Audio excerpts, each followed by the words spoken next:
அந்த கூரேசன் தான் அன்னதானம் செய்ததை தாங்கள் தடுத்த விஷயத்தை மன்னரிடம் முறையிட சென்றிருக்கிறார். அதுவும் பழைய கதை. அது தங்களுக்கு தெரியுமா குருதேவா? இங்கிருந்தபடியே அனைத்தையும் அறிவான் இந்த யாதவ பிரகாசன். அப்படி என்றால் திருக்கச்சியும் உடன் சென்றது தங்களுக்கு தெரியுமா குருதேவா? இது என்ன புதிய கதை? கதை இல்லை குருதேவா, உண்மை. இருவரும் சேர்ந்து சென்றுதான் மன்னரிடம் முறையிட்டு இருக்கிறார்கள். திருக்கச்சி நம்பி என்ன கோரிக்கை வைத்தாராம்? அது பற்றி ஏதாவது உங்களுக்கு தெரியுமா? அதைத்தான் சொல்ல வந்தேன் குருதேவா. பிரசாத விநியோகம் நிறுத்தப்பட்டதை பற்றி இருவரும் பேசியிருக்கிறார்கள். அந்த ஆணையை திரும்ப பெறும்படி வேண்ட மன்னர் அதற்கு மறுத்து விட்டார். ஆனால் மன்னர் மக்களின் நலனே முக்கியம் என்றும் கூறிவிட்டார். யாதவ பிரகாசர் யாகம் செய்து மழை வருவிப்பதாக கூறியிருக்கிறார். அவர் மீது நம்பிக்கை உள்ளது என்று அவர்களை அனுப்பிவிட்டார். ஆனால் திருக்கச்சியோ தமிழ் பாசுரம் பாடி மழை வருவிப்பதாக கூறியிருக்கிறார். அது மட்டுமல்ல, அதற்கான முயற்சியில் நாளையே இறங்க உள்ளார்கள். பாசுரம் பாடுவாரா திருக்கச்சி? பாடட்டும் பாடட்டும். என் யாகம் முடியும் வேளையில் சூழும் மேகங்களால் அடைமழை பொழியும். போதும் போதும் என்கிற அளவிற்கு மழை பொழியும். அந்த மழையை நிறுத்துவதற்கு வேண்டுமானால் திருக்கச்சி பாடிவிட்டு போகட்டும். அப்படியே செய்து விடுவோம் குருதேவா. அதிக பிரசங்கி, ஒரு பேச்சுக்காக சொன்னேன். யாகத்தால் மழை பொழிவிக்க போகிறவனும் நானே. அந்த மழையே அதிகமானால் அதை நிறுத்தப் போவதும் நானே. பாசுரம் பாடுவாராம், மழை வருமாம். வரதன் தன்னிடம் பேசுகிறார் என்று தானே கூறிக்கொண்டு தற்போது பாசுரம் பாடியபடியே மழையை வரவழைப்பேன் என்று பிதற்றிக் கொண்டிருக்கிறாரா? நல்ல வேடிக்கை. நான் யாகத்திற்காக குறித்த நாள் வரட்டும். அப்போது அந்த வேடிக்கையை அனைவரும் பார்க்கட்டும்.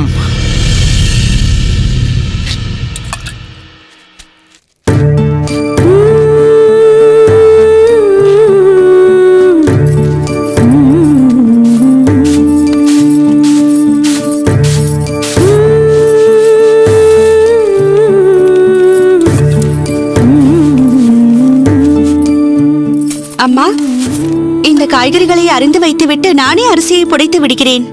காய்கறிகளை அறியத்தான் நேரமாகும். அதனால் நீ அதை செய். அரிசியை புடைப்பதில் ஒரு சிரமமும் இல்லை. சரி அம்மா, நான் இந்த வேலையை முடித்ததும் அரிசியை களைந்து உலை வைத்துக் கொள்கிறேன். புனிதா, மற்ற நாள் போல் அவசர அவசரமாக உலை வைக்க வேண்டிய அவசியம் இல்லை. கதிரேசன் தான் கல்யாண வீட்டிற்கு போயிருக்கிறானே, அங்கேயே சாப்பிட்டு விட்டு வந்து விடுவான். சமையல் நம் 3 பேருக்கு மட்டும்தான்.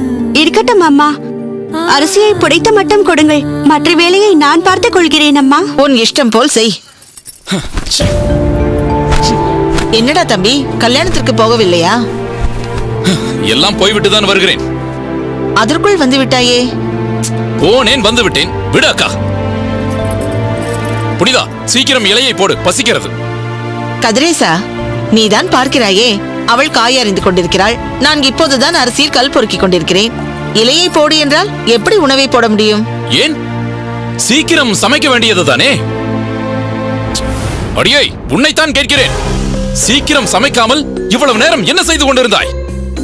நான் நேரத்தோடுதான் சமைத்துக் கொண்டிருக்கிறேன். அதானே. கதிரேசா, நீ நினைத்த நேரத்திற்கு வந்துவிட்டு சாப்பாடு போடு என்றால் எப்படி போட முடியும்? பசியோடு வந்தால் என்னையே கேள்வி கேட்கிறீர்கள். வெளியிலேயும் ஒரு மதிப்பு மரியாதை இல்லை, வீட்டிலேயும் மரியாதை கிடையாது. இருக்காது கதிரேசா.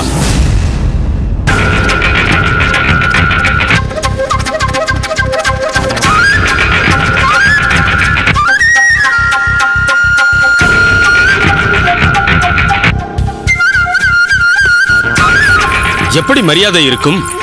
உத்தியோகம் புருஷ லட்சணம்னு சொல்லுவாங்க. அதுதான் இங்க இல்லையே கதிரேசா. பேரை சொல்லக்கூடாது. இனிமேல் நான் மாப்பிள்ளை என்று கூப்பிட பழகிக் கொள்ள வேண்டும். மாமா, நீங்கள் வேறு. எரியும் நெருப்பில் எண்ணெயை ஊற்றாதீர்கள். நான் ஒன்றும் ஊற்றவில்லை. நீங்கள்தான் தணலான வார்த்தைகளை கொட்டுகிறீர்கள். சரி, போகட்டும். நீங்கள் கல்யாண வீட்டில் இருந்துதானே வருகிறீர்கள்? அதுவும் உங்கள் நண்பனுடைய கல்யாணம். அங்கேயே சாப்பிடவில்லையா? இல்லை மாமா, மதிக்காதவர்கள் வீட்டு கல்யாணத்தில் நான் எப்படி சாப்பிட முடியும்? அதான் சாப்பிடாமலேயே வந்துவிட்டேன்.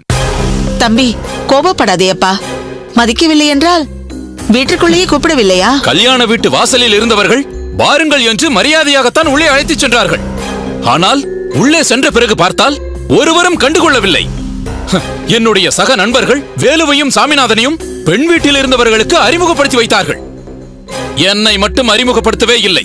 மரியாதை என்றால் என்னவென்றே தெரியாதவர்கள். அதுதானே பார்த்தேன். இப்போதுதான் புரிகிறது என்ன சமாச்சாரம் என்று. என்ன புரிகிறது மாமா? சரி, நான் கேட்கும் கேள்விக்கு முதலில் பதில் சொல்லுங்கள். உங்கள் நண்பன் என்று சொன்னீர்களே, அது யார்? வேலுவா? ஆமாம், வேலுதான். இன்னொரு பெயர் ஏதோ கூறினீர்களே? சாமிநாதன் என்று சொன்னேன். வேலு, சாமிநாதன் இவர்களெல்லாம் ஏற்கனவே கல்யாணம் ஆனவர்களா?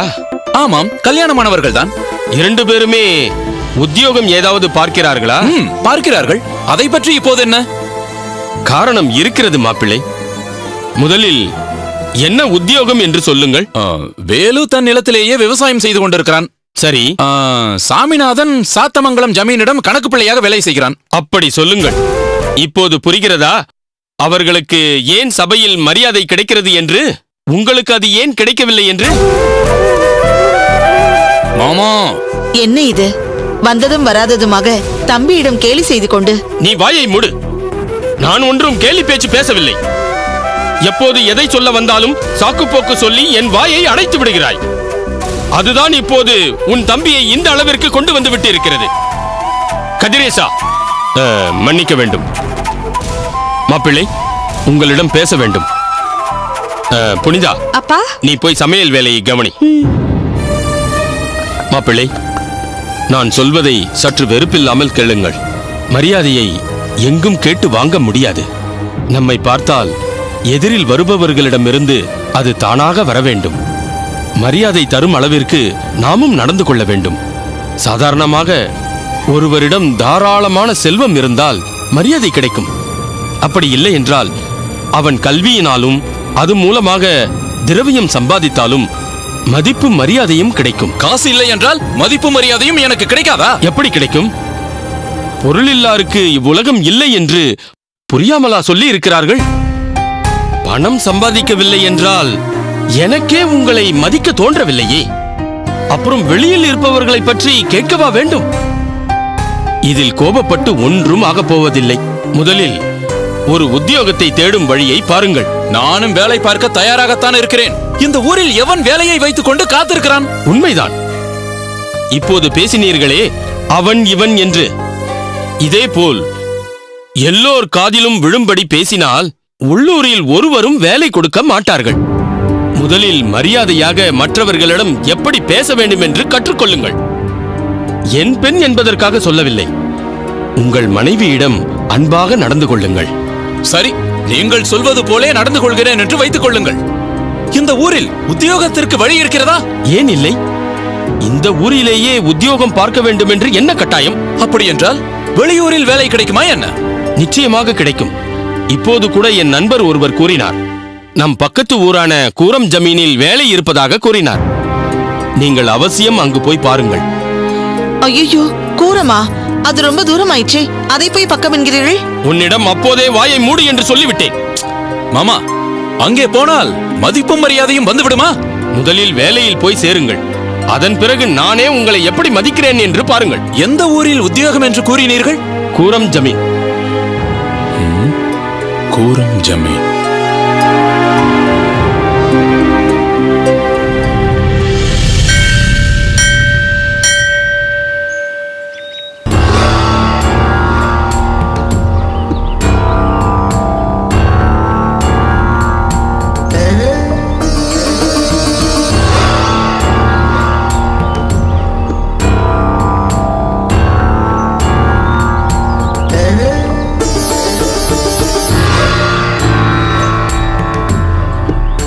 கைலாசம், இங்குதான் திருக்கச்சி மழையை வரவழைக்கப் போகிறாராமா? நம் குருநாதர் நொடிக்கொரு தரம் உன்னை அறிவிலி என்று ஏன் திட்டுகிறார் என்று இப்போது புரிந்துவிட்டது. நான் அறிவார்த்தமாகத்தானே பேசுகிறேன். என்னை ஏன் அறிவியலி என்று அழைக்கிறாரோ என்றுதான் எனக்கும் விளங்காமல் இருந்தேன். உனக்கு புரிந்துவிட்டதா? ஏன் அப்படி அழைக்கிறாராம்? இப்போது என்ன கேட்டாய்? ஏன் இங்குதான் திருக்கச்சி மழையை வரவழைக்கப் போகிறாராமா என்று கேட்டேன். அறிவிலி, இங்கு மட்டுமா திருக்கச்சி மழையை வரவழைப்பார்? ஊர் முழுக்க மழையை வரவழைப்பார். ஞான கொழுந்தே, குருதேவா. சுவாமி, யார் சுவாமி? பின் வேறு யாரடா? நீதானடா என் ஞான கொழுந்து. அடியேன்.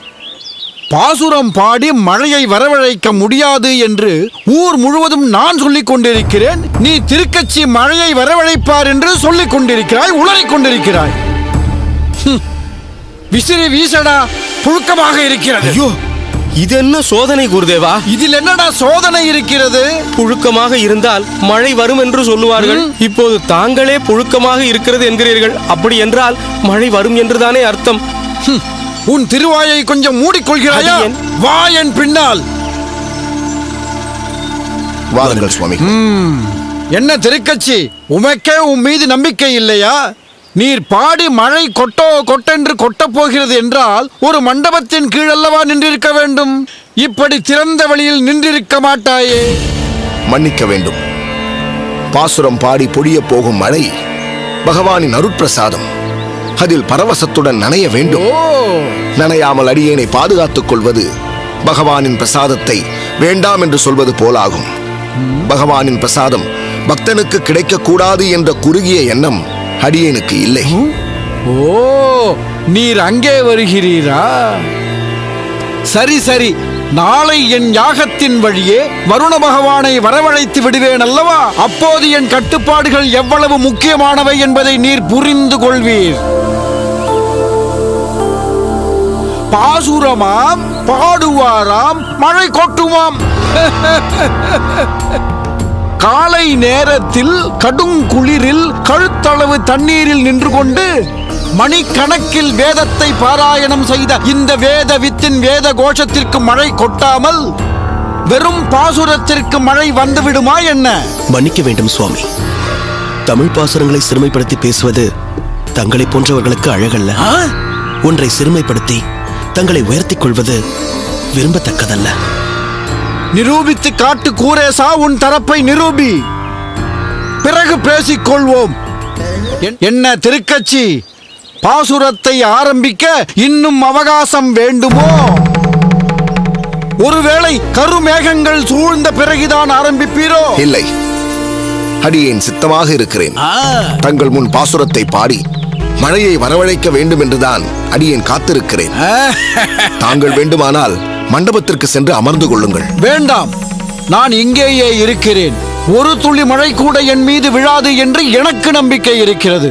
உனக்கு நம்பிக்கை இல்லை என்றால் நீ பாடு.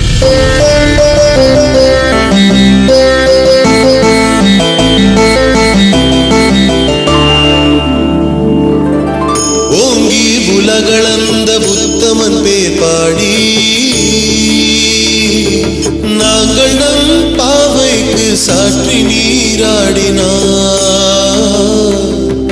தீங்கின்றி நாடெல்லாம் திங்கள் மும்மாறி பெய்து ஓங்கு பெரும் சென்னல் ஊடு கயலுகள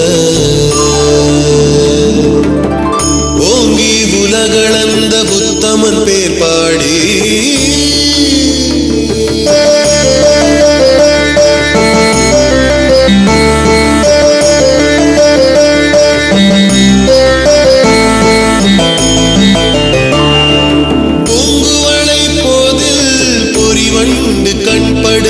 தேங்காது புக்கிருந்து சீர்த்த முலை பற்றி வாங்க பூங்குவளை போதில் பொறிவண்டு கண்படுப்ப தேங்காது புக்கிருந்து சீர்த்த முலை பற்றி வாங்க குடம் நிறைக்கும் வள்ளல் பெரும் பசுக்கள் குடம் நிறைக்கும் வள்ளல் பெரும் பசுக்கள் நீங்காத செல்வம் நிறைந்தேலோர்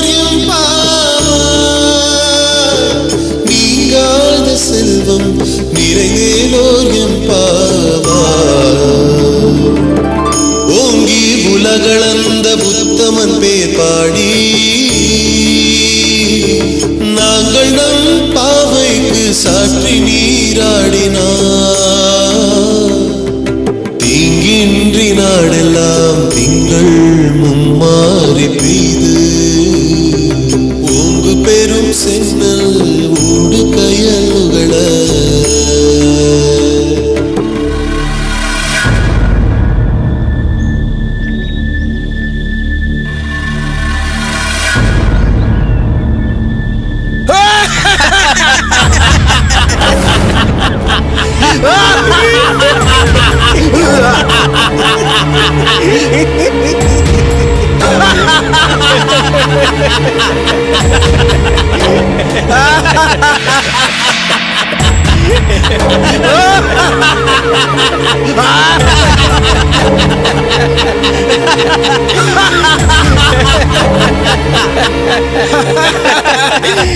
என்ன திருக்கச்சி, என் மீது ஒரு துளி மழை கூட விழாது என்று சொன்னேன் அல்லவா?